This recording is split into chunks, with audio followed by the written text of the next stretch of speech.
러시아 역사 제2강은 모스크바 공국에서 러시아 짜르구로 가는 여정을 이야기해 보겠습니다. 자, 지난 시간에 키예프루스가 첫 시작을 하다가 동쪽에서 온 몽골족에 의해서 멸망을 했다 그랬죠. 그래서 몽골족들이 유라시아 대륙을 이렇게 차지했습니다. 몽골 울루스라고 부르는데요. 울루스라고 하는 것은 영역, 패권, 뭐 이렇게 번역을 할 수가 있어요. 몽골족들이 이렇게 그룹으로 나눠서 패권을 차지했던 그런 곳입니다. 자, 동쪽부터 가면 이 원나라를 할 수 있죠. 징기스칸의 손자 쿠빌라이가 쿠데타를 통해서 패권을 잡은 다음에 몽골 고원까지 차지했던 거기를 이제 대원 칸구, 대원 울루스라고도 부르기도 하고요. 중앙아시아 지역에는 차가다이, 징기스칸의 둘째 아들이었던 차가다이 가문이 차지했던 차가다 칸국이 있고요. 그리고 이란 지역에는 징기스칸의 손자 훌레구가 여기를 원정을 가가지고 여기에 일칸국을 세웁니다. 그리고 키에프루스가 있던 그 유럽 지역을 징기스칸의 손자 바투가 여기를 정벌한 다음에 킵차쿠 칸국이 이렇게 등장을 하게 되죠. 그래서 이 지역에 킵차크 칸국이 들어섬으로써 킵차크 몽골의 지배가 시작이 됩니다. 1240년부터 1480년까지 이어지게 되는데요. 킵차크 칸국의 수도는 여기 카스피의 북쪽에 사라이라는 곳이었습니다. 그 일정을 간단하게 정리해 보면 이렇습니다. 1223년에 몽골군이 처음 등장을 하죠. 수베테이어 제베라고 하는 장수가 여기 지역에 와서 하라강 전투를 벌이고요. 그리고 10년쯤 후에 바투가 본격적인 몽골군을 데리고 와서 키예프와 헝가리 초원까지 불가리아까지 이렇게 점령을 하게 되죠. 이 지역 전체를 몽골군이 패권을 차지하게 되고요. 그러다가 250년쯤 이 지역은 이 몽골군이 지배를 하죠. 그래서 250년 후에 1380년에 드미트리 모스크바 대공이 쿨리코보 전투의 승리를 거둠으로써 몽골족의 영향이 조금 약화되고요. 그로부터 100년 후에 이반 3세가 조공을 거부함으로써, 그러니까 킵차크 한국의 조공을 거부함으로써 240년간의 몽골족의 명예라고 하는 게 그러니까 러시아인들이 부르기에 이 시대를 몽골족의 멍해라고 부른다 하는 겁니다. 그렇다면 이제 몽골족들은 어떻게 여기 이 지역을 지배했냐면 요 사라이 수도를 중심으로 직할 통치력이 있었어요. 주로 이곳은 초원지대입니다. 그러니까 몽골족들은 초원지대 아니면 사실은 거주하지 않아요. 이 말들이 풀을 먹어야 되기 때문에 초원지대를 중심으로 직할을 지배를 하고 러시아 사람들이 살던 그곳은 간접 지배를 했습니다. 직접적으로 다스린 게 아니라 이쪽에 살던 여러 대공들한테 충성을 요구하는 거죠. 블라디미르든 공국들의 충성을 요구합니다. 그러니까 블라디미르라는 게 무슨 뜻이냐면 정벌 이런 뜻이에요. 그 지금 러시아 대통령 이름이 블라디미르 푸틴이잖아요. 그러니까 정벌이란 뜻을 가진 뭐 예로부터 많이 쓰였던 이름이죠. 키예프루스 시절에 가장 힘 있는 대공이 블라디미르였어요. 그 사람들이 북쪽으로 가가지고 또 블라디미르라고 하는 중심 세력을 갖게 되었었죠. 그래서 블라디미르 등 여러 공국들의 충성을 요구하는 거죠. 충성이라는 것은 세금을 잘 내고 필요시에 장정들을 보내서 군사로 쓰게 하는 것. 이게 충성유지예요. 그리고 여기 있는 대공들과 이 몽골족의 여인들과 결혼해가지고 혼인 동맹을 유지하는 거죠. 자, 쿠빌라이 칸이 고려 왕족들과 혼인 동맹을 유지하는 것, 이런 거랑 비슷한 거, 이런 식으로 간접 통치를 해왔던 거죠. 모스크바 지역에는 모스크바 공국 등 한 14개 정도의 연방이 있었다. 그러니까 문화 공동체 정도로 이해하시면 되겠죠. 이 사람들은 이제 킵차크에 종속되면서 공동체로 유지를 했었다. 세금을 잘 내고 장정들을 잘 보내는 뭐 이 정도로 유지를 했었는데, 자, 블라디미르라는 게 원래 루시 있을 때부터 류리크 왕조 사람들이 이동을 해가지고 세웠던 공국이에요. 거기가 블라디미르였는데 점차 그 이웃 도시였던 모스크바가 세력을 가져가기 시작합니다. 그러면서 모스크바라는 도시가 이렇게 등장을 하게 되는 거고요. 여기 지도에 보시면 폴란드 리투아니아 연방 있잖아요. 그러니까 키예프를 중심으로 한 이곳에서는 다른 세력들이 이렇게 차지하기 시작한 거죠. 여기 드네프르강이 이렇게 있어요. 키예프로 흐르는 드네프르강. 거기 서쪽은 역사가 조금씩 변해가는 겁니다. 그러니까 오늘날에 보면 우크라이나가 드네프르강 서쪽과 드네프르강 동쪽에 사람들이 달라지는 이유가 이때부터 조금씩 달라지고 있다라고 이해하시면 되고요. 자, 그 모스크바에 있었던 왕조에서 첫 번째로 유명한 대공, 누구냐면 이반 1세입니다. 이 러시아에는 이반이라는 이름 굉장히 많죠. 여기도 이반, 저기도 이반이에요. 이게 원래 말하자면 헬라 말로는 요한이에요. 그러니까 요한 1세. 여기서 이제 기독교식으로 가져간 거죠. 이반 1세. 모스크바 출생이고요. 1288년부터 1340년까지 살았던 사람인데, 자, 이 사람도 모스크바 대공이면서 키차크 몽골족한테 신임을 잘 얻었습니다. 자, 신임을 잘 얻으면 뭐가 좋죠? 자치권을 얻을 수가 있죠. 세금을 잘 내면 여기에 통치를 잘 할 수가 있고, 또 이 사람한테 힘이 실어줄 수 있는 게 있어요. 원래 블라디미르에 있었던 정교의 대주교가 모스크바로 이주를 합니다. 그러니까 정교라는 것은 이 지역에 있었던 여러 교회가 믿었던 종교잖아요. 거기에 대주교가 모스크바에 있다는 것은 거기에 다스리는 대공이 주교보다 높은 사람이니까 이 지역 전체에 패권을 쥐게 된다는 거죠. 그래서 이반 1세가 중요한 사람이 된 겁니다. 이 사람은 킵차크 칸국의 충성을 맹세하면서 모스크바의 힘을 얻게 되었다는 거죠. 자, 충성한다는 것은 세금을 열심히 납부하고 결혼 동맹을 맺고 칸국과의 관계 개선으로 주력하는 거죠. 정기적으로 가서 공납을 바치고 뭐 이런 일들을 했겠죠. 그리고 이렇게 정교의 본부가 블라디미르에서 모스크바 공국으로 처음으로 거주를 하면서 모스크바 공국이 주변에 있었던 14개의 공국들의 가장 대빵 역할을 하게 되었다고 하는 겁니다. 그 다음에 유명한 인물은 드미트리 돈스코이입니다. 자, 이 사람은 처음으로 몽골 타타르와 싸워 이긴 영웅입니다. 이때 타타르란 이제 민족명이 나오는데요.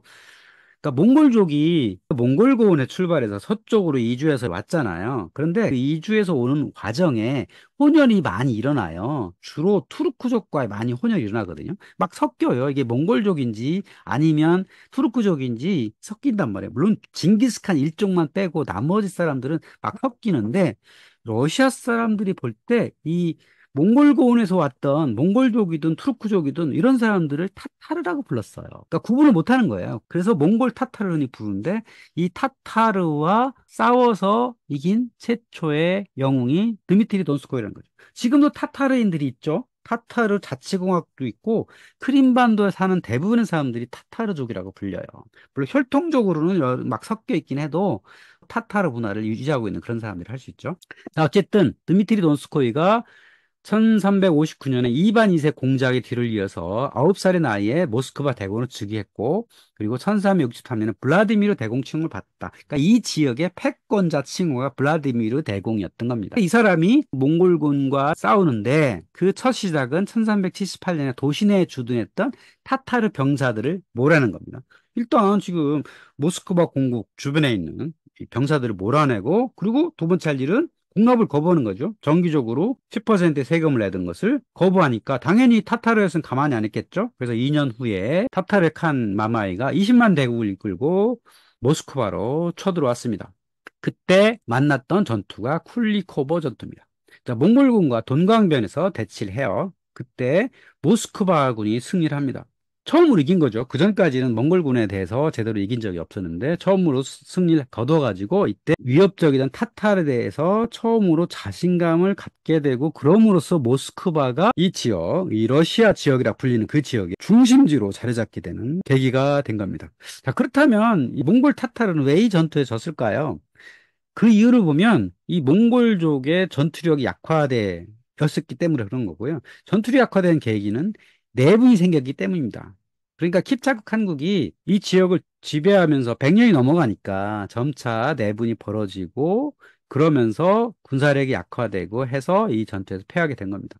그리고 이 전투에 비록 패했지만 여전히 몽골군은 강해요. 그래서 군사들을 모아서 모스크바를 공격을 합니다. 공격을 해서 모스크바가 함락이 됐어요. 그런데 거기를 원래대로 하면, 원래 몽골군의 행태대로 하면 모스크바를 함락하고 거기 있는 남자들 다 죽이고 다 파괴할 텐데 그냥 함락만 하고 모스크바를 용서하고 그러고 돌아갔어요. 대신 조공 관계는 유지하자. 옛날처럼 그냥 조공을 내는 것 정도만 유지하는 조건으로 평화 조약을 맺습니다. 이게 또 이상하죠? 이게 바로 몽골 타타르가 약해진 증거라 하는 거죠. 무엇이 약해졌냐면 내분이 일어났다는 거죠. 그리고 뛰어난 지도자가 없이 계속 지도자들이 바뀌었다는 거죠. 1357년부터 20년 동안 칸이 20명이나 바뀌어요. 그러니까 20년 동안 20명이라는 건 매년 한 명씩 바뀌었다는 거죠. 그러니까 절대적인 권한을 가진 사람이 별로 없고 계속 바뀌는 이런 상황이 이었다는 거죠. 이런 극심한 내부 분열이 있기 때문에 모스크바 공국이 그렇게 반란 일으킨 데 불구하고 완전하게 멸하지 않았다는 거죠. 자, 두 번째 이유가 있었습니다. 여기 녹색 지역 있죠? 이 지역을 누가 이렇게 만들었냐면 티무르라고 하는 사람이 티무르 제국을 만듭니다. 이 사람은 30년 동안 거의 말에서 내려오지 않았다는 별명이 들 정도로 전쟁을 즐겨했던 사람입니다. 엄청나게 많은 정벌을 했던 사람이죠. 오늘날의 사마르칸트를 수도로 삼았던 그런 것이죠. 이렇게 티무르 제국이 남쪽에서 몽골 타타르를 위협을 하다 보니까 약해질 수밖에 없는 거죠. 그래서 모스크바가 망하지 않고 이제 버티게 된 거죠. 후 100년 동안 몽골 타타르와 모스크바 공국이 조공 관계를 유지하면서 대등한 관계로 이어갔던 시대가 오게 된 겁니다. 바로 칸국이 이제 더 분열된 겁니다. 킵차 칸국이 있고 위에 카잔 칸국이 있고 크림반도 쪽에는 타타르족들이 지배했던 크림 칸국이 있고요. 이 크림 칸국은 나중에 오스만 제국이 생기면서 오스만 속국으로 변하기도 합니다. 또 티무르 제국이 이렇게 있죠. 이렇게 해서 칸국이 분열됨으로 인해서 모스크바 공국이 점차 세력을 얻게 되는 그런 상황으로 변해갔다는 겁니다. 또 중요한 인물 이반 3세가 있습니다. 1440년부터 1505년까지 있었던 사람인데요. 비잔틴의 마지막 황제 조카와 결혼하고 짜르 칭호를 사용하면서 제3의 로마를 주장했던 사람. 1480년에 몽골 타타르로부터 독립하고 법전 편찬으로 국가를 통합했던 사람이라는 거죠. 몽골 타타르로부터 확실하게 독립을 하고 법전 편찬했다는 것은 국가를 정비했다는 거죠. 14개의 공국들이 있었던 것을 통합해서 이 모스크바 공국이 대공국으로서 역할을 자리 잡게 했던 사람, 이 사람이 이반 3세였다는 겁니다. 자, 그때 어떤 일이 있었냐? 1453년에 콘스탄티노플이 멸망을 합니다. 이 콘스탄티노플이 서기 325년에 콘스탄티누스가 처음 세워서 거의 1000년 동안 수도를 유지했죠. 그리고 여러 번의 공격을 받았지만 그때마다 다 물리쳤단 말이에요. 그런데 1453년에 메흐메트 2세, 여기 그림에서 보시면 그 백마를 탄 메흐메트 2세가 콘스탄티노플을 멸망을 합니다. 콘스탄티노플은 비잔틴 제국의 수도죠. 비잔틴 제국은 흔히 두 번째 로마로 불려요. 그러니까 라틴어를 쓰던 이탈리아 중부에 있던 그 로마가 첫 번째 로마라면 비잔틴 제국은 헬라어를 쓰던 로마죠. 그래서 두 번째 로마라고 흔히 불렸던 나라죠. 이 나라가 오스만 제국의 1453년에 멸망을 하게 됩니다. 로마의 문명이 끊겼단 말이에요. 그런데 모스크바 공국에서는 그거를 자신들의 권위를 위해서 받아들이게 됩니다. 1472년에 비잔틴 황제 콘스탄티누스 11세의 조카딸 조에와 이반 3세가 결혼을 합니다. 자, 1472년이면 이미 수도가 멸망을 했잖아요. 그래서 조에는 어디 있었냐면 이탈리아 로마에 가 있었어요. 교황한테 가 있었습니다. 자, 교황이 이거를 주선을 했어요. 그 조에와 모스크바 공국의 이반 3세가 결혼을 합니다. 그럼 어떻게 되죠? 비잔틴 제국의 문명이 이어지게 된다는 거죠. 그래서 여기 보면 모스크바 대공국의 문장이 이렇게 있죠. 게오르기라고 하는 원래 유리크 왕조 내려왔던 가문의 문장이고요. 쌍두독수리, 이건 바로 비잔틴 제국의 문장이죠. 이거를 결합을 하게 됨으로써 모스크바 대공국은 비잔틴 제국의 계승자라는 것을 천명을 하게 된 거고, 또한 정교회의 수장을 자처합니다. 지금 이 비잔틴 제국의 수도였던 콘스탄티노플에 정교회 총대주교가 있었거든요. 그 총대주교 위에 있는 게 황제란 말이죠. 그런데 지금 비잔틴 제국이 멸망을 했기 때문에 총대주교가 사실은 없어지게 된 겁니다. 그거를 모스크바 대공국이 가져오게 된 겁니다. 또한 이때부터 루시가 비잔틴식으로 로시아라고 불리게 된 겁니다. 로시아가 이제 러시아로 바뀌게 된 거죠. 또 가장 중요한 것은 모스크바 대공국이 독립국가를 선언한 겁니다. 1480년도에 한 거죠. 몽골 타타르의 조공 제공을 중지합니다. 몽골 타타르가 있긴 있어도 조공을 안 내겠다 해도 군사를 보낼 능력은 없는 거죠. 그리고 주변 공국들에게 강력한 영향을 행사합니다. 모스크바 말고도 14개의 공국도 있다 그랬죠. 노보고르드가 있고 볼로그다가 있고 수주달이 있고 라이잔이 있고 스몰렌스크가 있고 여러 공국들이 있어요. 중세의 봉건 시대로 생각하면 돼요. 왕이 있지만 왕, 공, 백작, 남작 뭐 이런 사람들이 있지만 다 자기 영토가 있잖아요. 지금 여기도 마찬가지예요. 여러 공국들이 있는데 그 중에서 모스크바가 가장 영향력 있는 공국이다. 그래서 대공국을 선언을 하게 된 거죠. 그러면서 노보르 공화국과 수주달 공국은 합병을 합니다. 거기에 지배층을 멸해가지고 직할 통치령으로 만들게 된 겁니다. 자, 이때부터 짜르란 말이 시작이 됩니다. 짜르라는 것은 이 러시아의 황제를 이 짜르라 불렀죠. 오늘날 러시아 대통령 푸틴을 짜르라 부르기도 하잖아요. 이 짜르란 말이 이때부터 생겨난 겁니다. 짜르란 것은 정교회의 수호자, 그리스도인의 보호자 또는 군주라는 의미예요. 율리우스 카이사르에서 또 유래를 했죠. 서로마가 멸망하기 전에 네 지역으로 나눈 적이 있었어요. 동서로마가 나눠가지고 정제, 부제 이렇게 번역되는 말도 있었거든요. 그래서 정제를 아우구스투스라고 했고 부제를 카이사라고 불렀어요. 그러니까 나라를 다스리는 사람을 아우구스투스 또는 카이사라고 불렀거든요. 비잔틴 제국으로 오면 황제를 카이사라고 불렀던 거예요. 카이사르는 백성들의 군주이기도 하고 그리스도인의 보호자이기도 하고 정교회의 수장이기도 하고 이런 역할이었다는 거죠. 근데 비잔틴 제국이 멸망을 함으로써 그 짜르라는 용어를 가져오게 된 겁니다. 짜르라는 것은 누구에게도 종속되지 않고 여러 지역을 다스린 지배자다. 황제는 그렇잖아요. 왕은 아니면 공작은 그 지역을 직접 지배하는 사람이라면 황제는 밑에 공작이나 왕이 있는 그것을 통합해서 다스린 지배자를 흔히 황제라고 번역을 하잖아요. 이 카이사르는 그런 의미를 갖는 거죠. 그러면 이 짜르가 언제부터 생겼냐면 동서로마가 분리되고 서로마가 멸망을 하고 있었던 1054년 시절에 로마 교황에 의해서 신성 로마 제국이 만들어집니다. 그 로마 교황이 신성 로마 제국 황제관을 씌워주죠. 그 황제란 용어가 바로 카이사르였던 겁니다.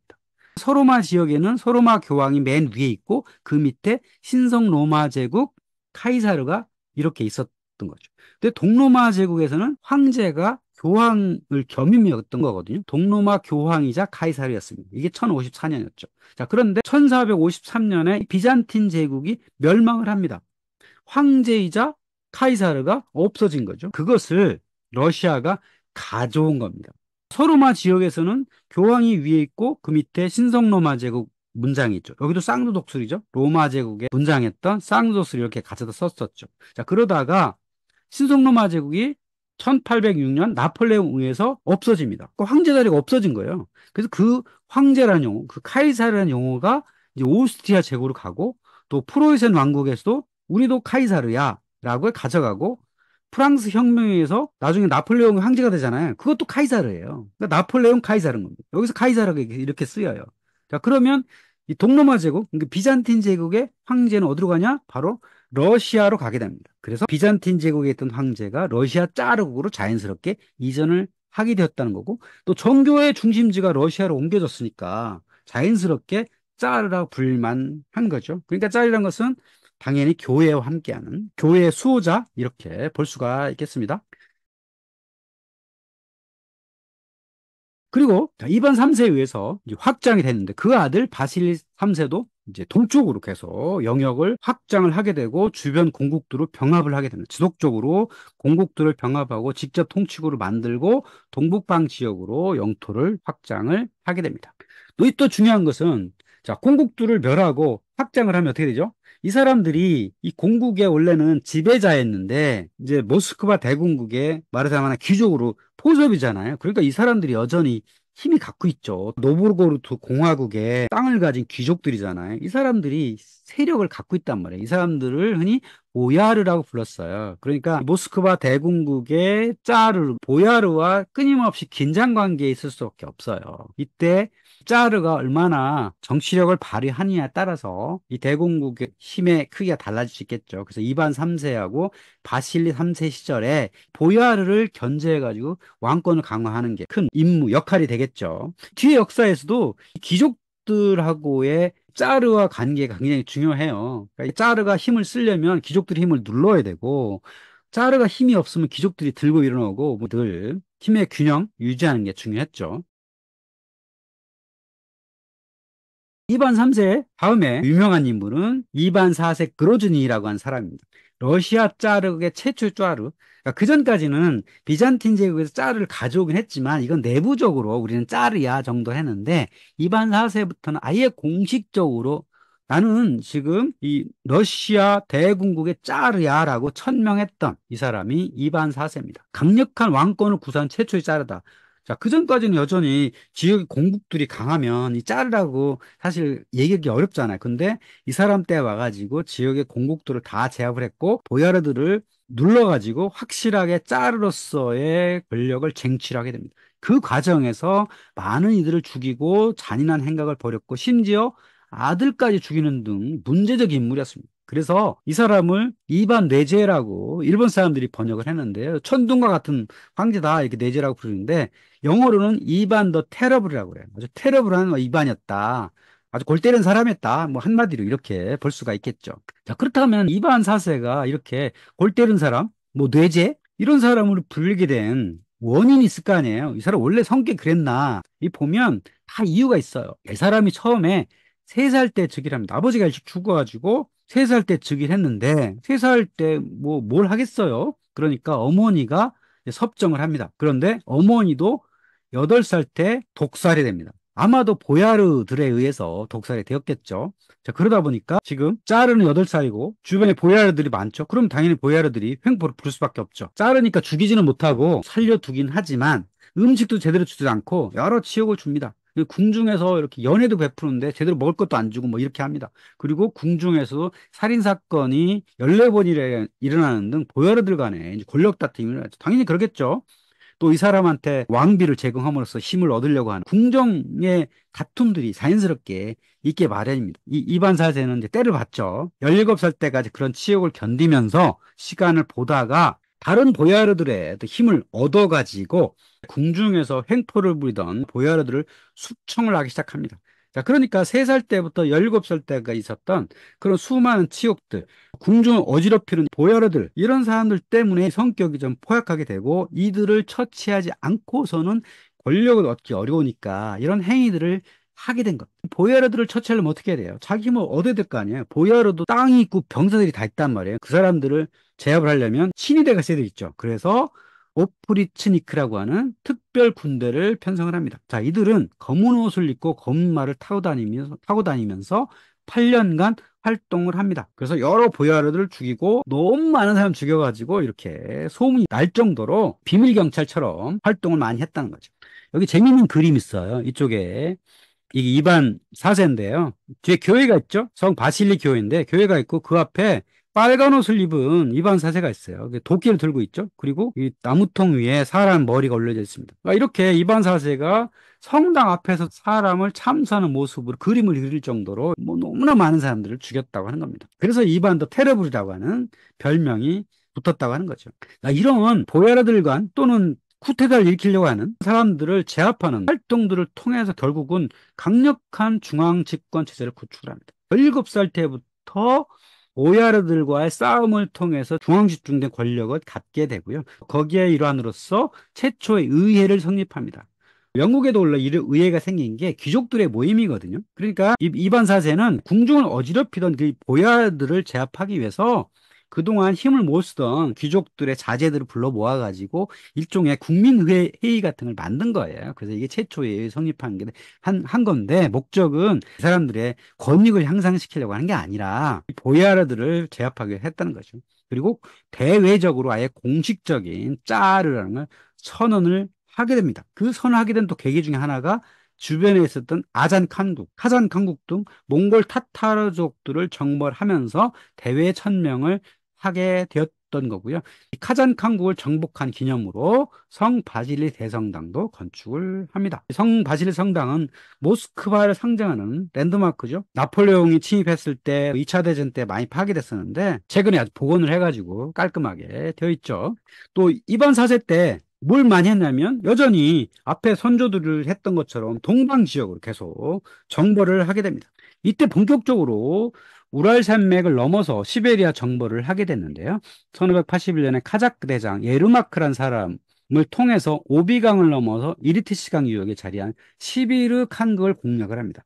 그러니까 시비르 칸국, 여기도 칸국이니까 몽골족의 칸국이었겠죠. 우랄 산맥 동쪽을 시비르가 있었던 지역, 시비르 칸국, 시비르 해서 시베리아가 된 겁니다. 그러면 이 카자크라는 사람이 어떤 사람들이냐? 이 사람들은 우크라이나나 아니면 카스피해 북쪽 초원지대에 살던 그런 무리들의 일종의 집단인데 이들을 잘 이제 구워 삶아서 일종의 용병무리 같은 이런 사람들이 활약을 해요. 이 사람들이 주로 시베리아 정벌에 큰 역할을 하게 됩니다. 여기 그림 있죠? 수리코프란 사람이 그린 그림인데요. 자, 왼쪽에가 보면 러시아 군인들하고 카자크 사람들이 있고요. 이 강 건너에는 몽골족들이 이렇게 있어요. 그 동그라미 안에 있는 게 카자흐 대장인데요. 근데 이들은 다 총을 들고 있잖아요. 근데 강 건너에 있는 이 몽골족들은 방패와 화살, 칼을 들고 있는 거 볼 수 있죠? 총을 든 사람들이 활을 든 사람들하고 싸우면 안 되겠죠. 그러니까 그 전까지는 몽골족들이 말을 타고 활을 잘 쓰고 해가지고 중세 기병이었던 이 러시아 사람들이 이겼는데 총과 대포가 들어오면서 몽골족들이 힘을 못 쓰는 이런 시대로 바뀌게 된 겁니다. 이 가자기들이 손에 들고 있는 총이 눈에 띄죠. 이 총으로 제압하니까 뭐 방법이 없는 거죠. 몽골족 입장에서는 그냥 당할 수밖에 없는 상황이 된 거죠. 결국은 12일 한국을 멸망을 시키니까 그곳에는 카자흐과 러시아인을 막을 수 있는 세력이 전혀 없어요. 소규모 부족들이 흩어져 살고 있었기 때문에 텅 빈 땅이 된 거죠. 또한 시베리아에는 뭐가 많았냐면 모피가 있었죠. 그 모피가 값어치가 낮다는 거예요. 그래서 이 카자흐족들도 시베리아의 모피를 얻기 위해서 이 시베리아를 정벌한 경향이 있죠. 러시아 이르베티의 모피 시장이 이렇게 있죠. 어마어마한 모피를 잡기 위해서 시베리아가 정벌이 된 경향이 있다라고 볼 수가 있겠죠. 이반 사세 이 사람은 영토를 넓히고 나를 안정시켰어요. 중앙 집권 체제를 확고하게 자리했고 짜르를 대회 천명해서 나라 자체는 안정을 시켰는데 자, 문제는 이 사람이 젊었을 시절에 이 보야르들과의 쟁투에 있었던 그 잔인한 행위들이 몸에 배 있었던 거예요. 그래서 어느 날 며느리를 만났는데 며느리의 복장이 불량해요. 그래서 그 막 뭐라고 했어요. 그러고 나서 질책을 하고 며느리를 때렸어요. 마치 며느리가 임신을 하고 있었는데 유산이 됩니다. 그 상황을 본 아들이 당연히 자기 아내가 아버지한테 그걸 유산을 하니까 항의를 할 거 아니에요? 항의를 했다고 아들을 쇠몽둥이로 때려가지고 죽게 만든 겁니다. 이 일리아 레핀이라는 사람이 그린 아주 유명한 그림인데요. 여기 입안 뇌제가 있고 아들이 피를 흘리면서 누워있죠. 결국은 이 아들이 어떤 아들이냐?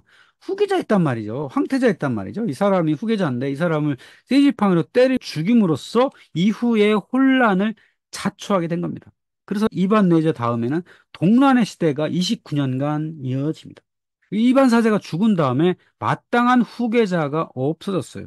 물론 아들이 있긴 있었어요. 표도르와 드미트리가 있었는데 이 표도르와 드미트리는 물론 어렸고요. 표도르는 약간의 건강의 문제도 있었고 정신 이상도 있었다 그래요.